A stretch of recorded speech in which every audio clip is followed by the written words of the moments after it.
Yogini, les yogis, c'est comme ça qu'on appelle les élèves de yoga. Yogi, c'est pour les hommes, yogini, c'est pour les femmes. Alors, c'est la rentrée. Est-ce que tu as envie d'une rentrée zen pour pouvoir communiquer aussi cette zen attitude à toute ta famille? Une maman zen, ça fait des enfants zen. Un papa zen, ça fait des enfants zen également. Et une épouse heureuse. Alors, ce que je voulais te dire ce matin, ce que je voulais te partager souvent quand on vient me voir pour les cours de yoga, donc je suis professeure de yoga, je suis aussi coach de vie, je suis formatrice en gestion stress et émotions. Là, je vais te parler yoga puisque c'est la rentrée et tout le monde se dit, tiens, je vais faire du yoga ou je m'inscris à des nouvelles activités puisque c'est la rentrée en général. C'est à ce moment-là que ça reprend, c'est le plein boom. On vient souvent me demander, ah, je me suis blessée au poignet ou j'ai été opérée au poignet, j'ai le genou fragile, je me suis fait opérer du dos, etc. Sauf si le médecin s'y oppose, bien sûr, mais tu peux pratiquer. Pourquoi? Eh bien, parce que j'ai la chance d'avoir 1000 postures minimum dans mon sac, dans mon cartable de yoga, et je sais comment adapter les postures à tes bobos. Alors bien sûr, vous seriez 20 élèves différents avec des bobos différents, ce serait compliqué. Mais comme mes groupes sont petits, la plupart de mes cours, il y a moins de 10 personnes. Ça dépend, hein, le mercredi et le jeudi, c'est un peu plus gros. C'est une grande salle puisque c'est organisé par le foyer.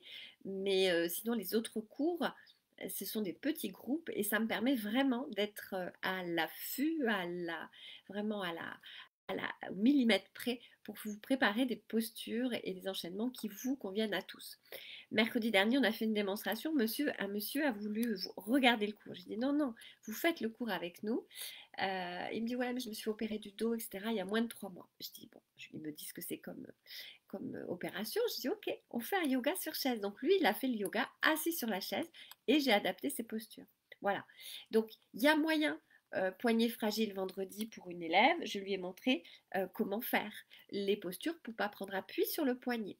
Une autre dame a mal au genou ou à la cheville, on peut utiliser un coussin, une petite serviette pour amortir le poids que l'on porte et certaines postures peuvent être faites autrement ou à ce moment-là, je lui fais refaire la posture d'avant pendant que nous, on fait cette posture.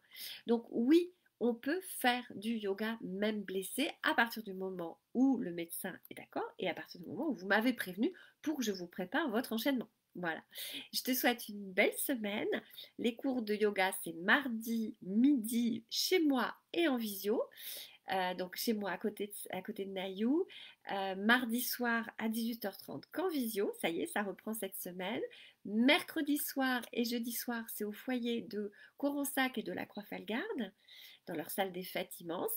Jeudi soir, oui c'est ça, c'est la Croix-Falgarde. Et vendredi midi, c'est chez moi, à côté de Naïou et en visio. Vendredi soir, c'est à Ramonville.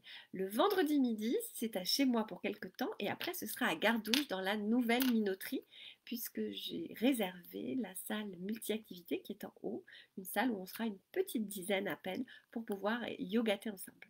Voilà, je te souhaite une belle semaine. Ah, j'allais oublier, il y a un super stage le samedi 16 septembre à Grépiac. Voilà, là ce sera en présentiel uniquement. Voilà. Et j'ai mon groupe Sors de ta fatigue pour les personnes qui veulent plus de posts et de publications sur mon approche de coaching et de prof de yoga pour gérer la fatigue. Des bisous!